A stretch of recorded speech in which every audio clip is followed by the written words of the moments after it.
സ്ത്രീകളിലും പെൺകുട്ടികളിലൊക്കെ അവരുടെ വജേന അഥവാ യോനിയിൽ നിന്ന് വരുന്ന സ്രാവം എന്ന് പറയുന്നത് വളരെ നോർമൽ ആയിട്ടുള്ളൊരു കാര്യമാണ്.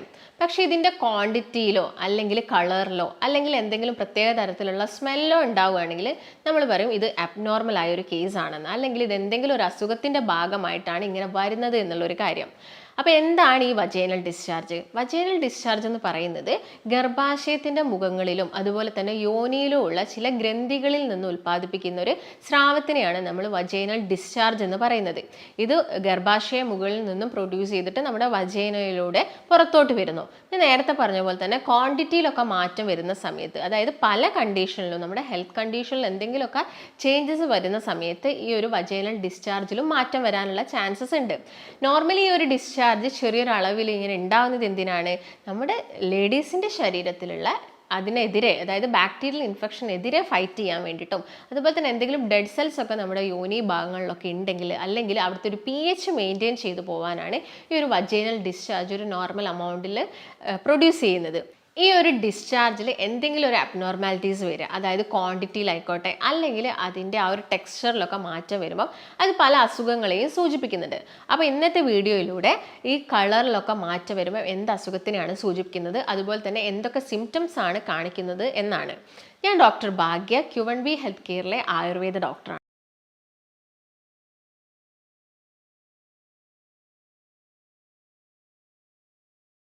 ഈ ഒരു ഡിസ്ചാർജ് ഫിസിയോളജിക്കലി ആയിട്ടും അതുപോലെ തന്നെ പത്തോളജിക്കലും ആയിട്ടാണ്, രണ്ട് രീതിയിലാണ് ഉണ്ടാകുന്നത്. ഫിസിയോളജിക്കലി എന്ന് പറയുന്നത് ഓവുലേഷൻ്റെ സമയത്ത് വരുന്നുണ്ട്, അതുപോലെ തന്നെ മെൻസ്ട്രേഷൻ്റെ സമയത്തൊക്കെ വരുന്നുണ്ട്.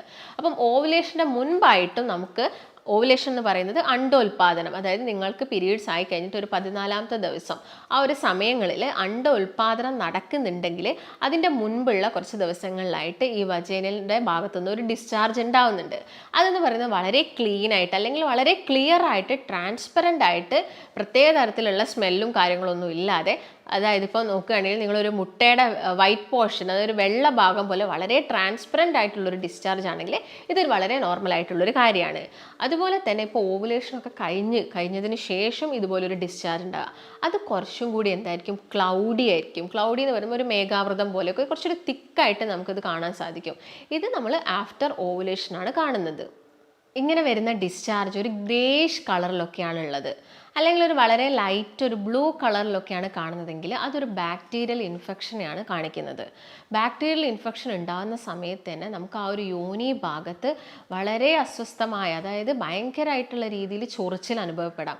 നിങ്ങൾക്ക് വല്ലാത്ത രീതിയിലുള്ളൊരു ഇറിറ്റേഷൻ ഉണ്ടാവാം, നല്ല രീതിയിൽ ബേണിംഗ് സെൻസേഷൻ, അതായത് ഒരു പുകച്ചിൽ അനുഭവപ്പെടാം.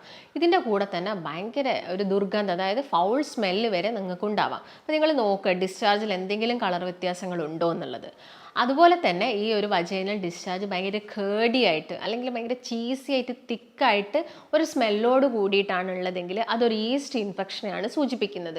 ഇങ്ങനെയുള്ളൊരു ഡിസ്ചാർജിന് ഒരു റെഡിഷ് കളറാണെങ്കിൽ, അതായത് ആ ഒരു വരുന്ന സ്രാവം കുറച്ചൊരു റെഡിഷ് ടിഞ്ചിലാണ് വരുന്നതെങ്കിൽ ഒന്നെങ്കിൽ അത് മെൻസ്ട്രേഷൻ്റെ കുറച്ച് മുൻപായിട്ട്, അതായത് ഒരു ദിവസം മുൻപൊക്കെ ആയിട്ടും ആ ഒരു രീതിയിൽ ഡിസ്ചാർജ് കാണാം. അതുപോലെ തന്നെ മറ്റൊരു റീസൺ എന്ന് പറയുന്നത് സെർവിക്സിൽ വരുന്ന എന്തെങ്കിലും ഒരു ഇൻഫെക്ഷൻ. സെർവിക്സ് എന്ന് പറയുന്നത് ഗർഭാശയ മുഖമാണ്. ഈ മുഖത്ത് വരുന്ന എന്തെങ്കിലും ഒരു ഇൻഫെക്ഷനോ അല്ലെങ്കിൽ അവിടെ എന്തെങ്കിലും ഒരു ചെറിയ രീതിയിലുള്ള ഒരു ഗ്രോത്ത്, പോളിപ്സ് പോലെയൊക്കെ വരിക. അതുപോലെ തന്നെ സെർവൈക്കൽ ക്യാൻസറിലൊക്കെ ഇങ്ങനെയുള്ള ഒരു റെഡിഷ് നിറത്തിലുള്ള ഡിസ്ചാർജ് ഉണ്ടാകാനുള്ള ചാൻസസ് കൂടുതലാണ്. അപ്പോൾ നിങ്ങൾക്ക് ഇങ്ങനെ എന്തെങ്കിലും സിംറ്റംസും കാര്യങ്ങളൊക്കെ ഉണ്ടെങ്കിൽ, ഇപ്പോൾ മെൻസ്ട്രേഷൻ ആവാനായിട്ടാണോ അല്ലെങ്കിൽ നിങ്ങൾക്ക് മെനാപ്പോസൊക്കെ ആയി എന്നിട്ടും ഇങ്ങനെയുള്ള ഡിസ്ചാർജൊക്കെ വരുന്നുണ്ടെങ്കിൽ നിങ്ങളൊരു ഡോക്ടറിൻ്റെ നിർദ്ദേശമൊക്കെ എടുക്കുന്നത് എപ്പോഴും നല്ലതായിരിക്കും. അതുപോലെ തന്നെ ഇങ്ങനെ വരുന്ന ഡിസ്ചാർജിന് ഒരു ഗ്രേ കളറാണ്. ഞാൻ ഓൾറെഡി നേരത്തെ പറഞ്ഞു, ബാക്ടീരിയൽ ഇൻഫെക്ഷനെയാണ് സൂചിപ്പിക്കുന്നത്. ഇതൊരു പിങ്കിഷ് നിറത്തിലോട്ടൊക്കെയാണ് മാറുന്നതെങ്കിൽ ഇത് സൂചിപ്പിക്കുന്നത് ഒരു ഇംപ്ലാന്റേഷനാണ്. ഇംപ്ലാന്റേഷൻ എന്ന് പറയുന്നത് എന്തെങ്കിലും വന്ന് അറ്റാച്ച് ചെയ്യുന്നത്. ഇത് കൂടുതൽ ഉണ്ടാകുന്നത് ഫെർട്ടിലൈസേഷൻ ടൈമിലാണ്. ഫെർട്ടിലൈസേഷൻ എന്ന് പറയുന്നത് അണ്ടവും അതുപോലെ തന്നെ സ്പേമും, അതായത് ജെൻസിലെ സ്പേമും ലേഡീസിൻ്റെ അണ്ടവും കൂടി ജോയിൻ ചെയ്യുന്നതാണ് ഫെർട്ടിലൈസേഷൻ എന്ന് പറയുന്നത്. ഈ സമയത്തും ആ ഭാഗത്തു നിന്ന് വരുന്ന ഒരു ഡിസ്ചാർജിന് കുറച്ചൊരു പിങ്കിഷ് കളർ ഉണ്ടാകാനുള്ള ചാൻസസ് കൂടുതലാണ്. അതുപോലെ തന്നെ ഈ ഒരു ഡിസ്ചാർജ് കുറച്ചൊരു ഡാർക്ക് യെല്ലോ കളറിലൊക്കെയാണ് കാണിക്കുന്നതെങ്കിൽ അതൊരു സെക്ഷലി ട്രാൻസ്മിറ്റഡ് അസുഖം അസുഖത്തിൻ്റെ ഭാഗമായിട്ടാണ് അങ്ങനെ നല്ല രീതിയിലൊരു യെല്ലോ കളറിൽ വരുന്നത്. ഇപ്പം ഞാൻ നേരത്തെ പറഞ്ഞ പോലെ തന്നെ മെനോപോസ് ആയിട്ട് നല്ല കുറേ എമൗണ്ടിൽ ഈ ഒരു ഡിസ്ചാർജ് വരുന്നുണ്ടെങ്കിൽ നിങ്ങളൊരു ഡോക്ടറിൻ്റെ നിർദ്ദേശം എടുക്കുന്നത് നല്ലതാണ്. അതുപോലെ തന്നെ ഈ ഒരു ഡിസ്ചാർജിന് ഭയങ്കര ഒരു ഫൗൾ സ്മെല്ലാണ് അനുഭവപ്പെടുന്നതെങ്കിലും നിങ്ങൾ എപ്പോഴും ഒരു വൈദ്യസഹായം തേടുന്നത് നല്ലതാണ്. അപ്പം നമുക്കിനി അടുത്തതായിട്ട് എന്താണ് ലൂക്കോറിയ? ഈ ലൂക്കോറിയ എന്ന് പറയുന്നത് നോർമലായിട്ടുള്ളൊരു കാര്യമാണോ എന്നതിനെ കുറിച്ചിട്ടൊന്ന് നോക്കാം. ല്യൂക്കോറിയ അഥവാ നമ്മൾ അസ്ഥിസ്രാവം അല്ലെങ്കിൽ അസ്ഥി ഉരുക്കം എന്നൊക്കെ പറയാറുണ്ട്. ഇതെന്ന് പറയുന്നത് നിങ്ങളുടെ യോനി ഭാഗത്ത് നിന്നും ഒരു എമൗണ്ടിൽ കൂടുതലായിട്ട് ഡിസ്ചാർജ് വരിക. അതുപോലെ തന്നെ നിങ്ങൾക്ക് ഇതിനോടനുബന്ധിച്ചിട്ട് ഒരുപാട് സിംറ്റംസ് ബോഡിയിൽ കാണിക്കാം എന്നതാണ്. അപ്പോൾ ഞാൻ നേരത്തെ പറയുമ്പോൾ തന്നെ 2 രീതിയിൽ കാണിക്കാം. ഒന്ന് ഫിസിയോളജിക്കലി, അതായത് ഓവുലേഷന് മുൻപായിട്ടും അതുപോലെ തന്നെ മെൻസ്ട്രേഷന് മുൻപായിട്ടും വരുന്നത് ഫിസിയോളജിക്കലി ഉള്ള കാര്യങ്ങളാണ്. എന്നാൽ എന്തെങ്കിലും രീതിയിലുള്ള അസ്വസ്ഥതയാണെങ്കിൽ അതിനെ നമ്മളത് പാത്തോളജിക്കലി, നിങ്ങൾക്ക് ഒരുപാട് സിംറ്റംസ് വരുന്നുണ്ട്, അതുപോലെ നിങ്ങൾക്ക് നല്ല ബുദ്ധിമുട്ടുന്നുണ്ടാക്കുന്നുണ്ടെങ്കിൽ നിങ്ങളതിനെ പാത്തോളജിക്കലി എന്ന് പറയും. അപ്പോൾ ഇതിനുള്ളൊരു മെയിൻ റീസൺസ് മെയിനായിട്ട് ഒന്ന് ന്യൂട്രീഷൻ ഡെഫിഷ്യൻസിയാണ്. അതായത് പ്രോപ്പറായിട്ട് നമ്മുടെ ബോഡിയിൽ വേണ്ട ന്യൂട്രീഷൻസ് കിട്ടുന്നില്ല, പോഷകാഹാരം കിട്ടുന്നില്ല, വേണ്ടത്ര മിനറൽസും വൈറ്റമിൻസും ഒന്നും ബോഡിക്ക് ഇല്ലെങ്കിൽ നിങ്ങൾക്ക് ഈ ഒരു വൈറ്റ് ഡിസ്ചാർജ് കൂടുതലായിട്ട് കാണിക്കാം. അതുപോലെ തന്നെ എന്തെങ്കിലും ഒരു ഹോർമോൺ വ്യതിയാനം, PCOD ഒരുപാടുണ്ട്, തൈറോയിഡിൻ്റെ പ്രശ്നം ഉണ്ടെങ്കിൽ ഡിസ്ചാർജ് കൂടുതലായിട്ട് വരാം, ഫൗൾ സ്മെല്ല് അനുഭവപ്പെടാം. അതുപോലെ തന്നെ ഇപ്പോൾ ഡയബറ്റീസ് ഉള്ള ആളുകളാണെങ്കിലും ഇങ്ങനെയുള്ള വജൈനൽ ഡിസ്ചാർജ് അവരിൽ കൂടുതലായിട്ട് കണ്ടുവരാം. അപ്പോൾ മെയിനായിട്ടും റീസൺസ് എന്ന് പറയുന്നത് ഇതൊക്കെ തന്നെയാണ്. ഇപ്പോൾ ലേഡീസിൻ്റെ കേസിലാണ് കൂടുതലായിട്ടും നമ്മൾ ഈ ഒരു ഡിസ്ചാർജ് കാണുന്നത്. ഇപ്പം ആർത്തവ ആരംഭം മുതൽ മെനോപോസ് വരെ ഇങ്ങനെയുള്ള ഡിസ്ചാർജ് ഉണ്ടാകുന്നുണ്ടെങ്കിൽ നിങ്ങൾക്ക് അതിൽ എന്തെങ്കിലും ഒരു മാറ്റം വരിക, അപ്പോൾ നിങ്ങളുടെ ബോഡിയിൽ പെട്ടെന്ന് ക്ഷീണം അനുഭവപ്പെടുക, നിങ്ങൾക്ക് ശക്തമായിട്ടുള്ള വയറുവേദന ഉണ്ടാവുക, നടുവേദന വരിക, ഇതിൻ്റെ ഭാഗമായിട്ട് നല്ല തലവേദന വരിക, സ്കിന്നിലൊക്കെ ഒരുപാട് ചേഞ്ചസ്, ഡ്രൈനെസ് അനുഭവപ്പെടുക, മുടികൊഴിച്ചിൽ, അമിതമായിട്ടുള്ള രീതിയിൽ മുടികൊഴിച്ചിലൊക്കെ ഉണ്ടെങ്കിൽ നിങ്ങളൊരു ഡോക്ടറിൻ്റെ നിർദ്ദേശം തേടുന്നത് നല്ലതാണ്. നമ്മുടെ ബോഡിയിലെ ഡെഫിഷ്യൻസി മൂലവും ഈ കാര്യങ്ങളൊക്കെ സംഭവിക്കാം. അതുപോലെ തന്നെ ഞാൻ നേരത്തെ പറഞ്ഞ പോലെ എന്തെങ്കിലും ഒരു ലൈഫ് സ്റ്റൈൽ ഡിസോർഡേഴ്സ് ഉണ്ടെങ്കിലും ഇങ്ങനെയുള്ള സിംറ്റംസ് ഒക്കെ നമ്മുടെ ബോഡിയിൽ ഉണ്ടാവാം. ഇപ്പോൾ പ്രത്യേകിച്ച് ഇപ്പോൾ സ്ത്രീകളുടെ കേസ് ആണെങ്കിൽ അവർക്ക് മെയിനായിട്ട് വരുന്ന അസുഖങ്ങളാണ് PCOD പോലുള്ളത്, അതുപോലെ തന്നെ തൈറോയിഡൊക്കെ. ഇപ്പോൾ ജീവിതശൈലി മാറിയതുകൊണ്ട് തന്നെ PCOD വരാം. അമിതവണ്ണമുള്ള ആളുകളിൽ ഈ സിംറ്റംസ് ഒക്കെ കുറച്ച് കൂടുതലായിട്ട് കാണിക്കാം, ഈ വജൈനൽ ഡിസ്ചാർജും കാര്യങ്ങളൊക്കെ. അപ്പോൾ നമ്മൾ ആദ്യം തന്നെ എന്ത് ചെയ്യണം, ആ വണ്ണം കുറയുന്ന സമയത്ത് തന്നെ PCODൻ്റെ കാര്യങ്ങളിലൊക്കെ നല്ല മാറ്റം വരും. ഇപ്പോൾ സിസ്റ്റിലൊക്കെ ആണെങ്കിലും ചേഞ്ചസും കാര്യങ്ങളൊക്കെ വരും. വണ്ണം കുറഞ്ഞുള്ള ആളുകളിലും PCOD ഉണ്ടാവുന്നുണ്ട്. അതിനുള്ളൊരു മെയിൻ റീസൺ എന്ന് പറയുന്നത് അവരുടെ ഹോർമോണിലുള്ള വ്യതിയാനമാണ്. അപ്പോൾ ഈ കാര്യങ്ങളൊക്കെ നോക്കിയിട്ട് ഇതിന് പ്രോപ്പറായിട്ടുള്ള ഡയറ്റും എടുക്കുക, അതിൻ്റെ കൂടെ തന്നെ മെഡിക്കേഷൻസ് ആവശ്യമുള്ള കേസുകളിലാണെങ്കിൽ മരുന്നും എടുക്കുന്നത് നമുക്ക് എപ്പോഴും അനിവാര്യമാണ്. ഇപ്പോൾ ആയുർവേദത്തിൻ്റെ കേസൊക്കെ നോക്കുകയാണെങ്കിൽ നമ്മൾ ട്രീറ്റ് ചെയ്യുന്ന സമയത്ത് ശ്വേതപ്രതരം അഥവാ അസ്ഥിയുരുകൊക്കെ ട്രീറ്റ് ചെയ്യുന്ന സമയത്ത് നമ്മുടെ ബോഡി കുറച്ചും കൂടി ഒന്ന് കൂളാവുന്ന രീതിയിൽ, അതായത് തണുക്കുന്ന രീതിയിലുള്ള ഭക്ഷണങ്ങളൊക്കെ കഴിക്കാൻ വേണ്ടിയിട്ട് പറയും.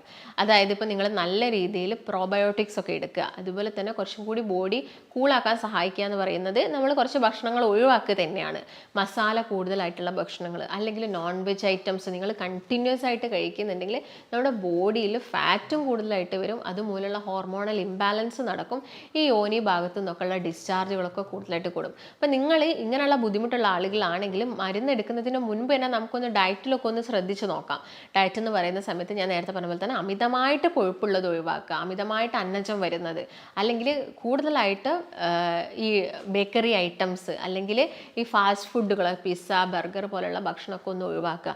മസാല ഒരുപാട് ഉപയോഗിച്ചിട്ട് നോൺ വെജ് ഒക്കെ ഉണ്ടാക്കുന്ന ആളുകളുണ്ട്. ഇപ്പോൾ ചിക്കനൊക്കെ എപ്പോഴെങ്കിലും കഴിക്കുന്നതുകൊണ്ട് വലിയ പ്രശ്നമല്ല, നിങ്ങൾ മസാലയും കാര്യങ്ങളൊക്കെ കുറച്ചിട്ട് അല്ലെങ്കിൽ അത് വളരെ സൂപ്പർഫിഷ്യലായിട്ട് അല്ലെങ്കിൽ ഡീപ്പ് ഫ്രൈയും കാര്യങ്ങളൊക്കെ ഒന്ന് ഒഴിവാക്കുന്ന സമയത്ത് തന്നെ ഈ ഡിസ്ചാർജിലൊക്കെ നമുക്ക് നല്ല മാറ്റം തന്നെ വരും. അതുപോലെ തന്നെ നന്നായിട്ട് വെള്ളം കുടിക്കുക. ഒരു ദിവസം നിങ്ങൾ ഒരു 2-2.5 ലിറ്ററോളം വെള്ളം കുടിക്കുക. വ്യായാമം കണ്ടിന്യൂസ് ആയിട്ട് ചെയ്യുക. ഒരു ദിവസം ചെയ്ത് അടുത്ത ദിവസം ഗ്യാപ്പിട്ട് അങ്ങനെയുള്ള പരിപാടിയൊന്നും ചെയ്യാതെ കണ്ടിന്യൂസ് ആയിട്ട് എക്സസൈസ് ചെയ്യുക. നന്നായിട്ട് ഉറങ്ങാൻ വേണ്ടിയിട്ട് നോക്കുക. ഉറങ്ങുന്ന സമയത്ത് നമ്മുടെ ബോഡിയിലുള്ള ഒരുപാട് ഇൻഫ്ലമേഷൻസും നീർക്കെട്ടും ഒക്കെ കുറയും. അപ്പോൾ ഇങ്ങനെയുള്ള കാര്യങ്ങളൊക്കെ പ്രത്യേകം ശ്രദ്ധിക്കുക. നിങ്ങൾ ഇതൊക്കെ ട്രൈ ചെയ്ത് നോക്കിയിട്ടും ഇങ്ങനെയുള്ള ഒരു അസുഖത്തിന് നിങ്ങൾക്ക് ഒരു മാറ്റം ഉണ്ടാവുന്നില്ല, അതായത് ഇത് കുറയുന്നില്ല, തീരെ ഈ ഡിസ്ചാർജ് ഒന്നും കുറയുന്നില്ല, അല്ലെങ്കിൽ ഇത് വളരെ കൂടിക്കൊണ്ടിരിക്കുകയാണ്, അതിലുള്ള സ്മെല്ലും കാര്യങ്ങളൊക്കെ വന്നുകൊണ്ടിരിക്കുകയാണ്, അങ്ങനെയൊക്കെ ഉണ്ടെങ്കിൽ ചിലപ്പോൾ നിങ്ങൾ എന്താണെങ്കിലും മെഡിക്കേഷൻസും കാര്യങ്ങളൊക്കെ എടുക്കേണ്ടി വരും. ഇപ്പോൾ ആയുർവേദത്തിൻ്റെ കേസ് നോക്കുകയാണെങ്കിൽ ശതാവരി ഗുളം, അശോകാരിഷ്ടം, അങ്ങനെ മുസ്ലിഗതിരാതി കഷായം, അങ്ങനെ ഒരുപാട് മെഡിക്കേഷൻസ് ഇതിനു വേണ്ടി മാത്രം തന്നെയുണ്ട്. അപ്പോൾ നിങ്ങൾ എപ്പോഴും ഒരു ഡോക്ടറിൻ്റെ നിർദ്ദേശപ്രകാരം ഇതിന് വേണ്ടിയിട്ടുള്ള മെഡിക്കേഷൻസും കാര്യങ്ങളൊക്കെ കഴിക്കുക. നിങ്ങൾക്ക് ഇതിനെക്കുറിച്ചിട്ട് എന്തെങ്കിലും സംശയങ്ങളോ കാര്യങ്ങളോ ഒക്കെ ഉണ്ടെങ്കിൽ നിങ്ങൾ താഴെ കാണുന്ന നമ്പറിൽ ബന്ധപ്പെടുക. നമുക്ക് മറ്റൊരു നല്ല ഹെൽത്ത് ടോപ്പിക്കുമായിട്ട് വീണ്ടും കാണാം. നന്ദി.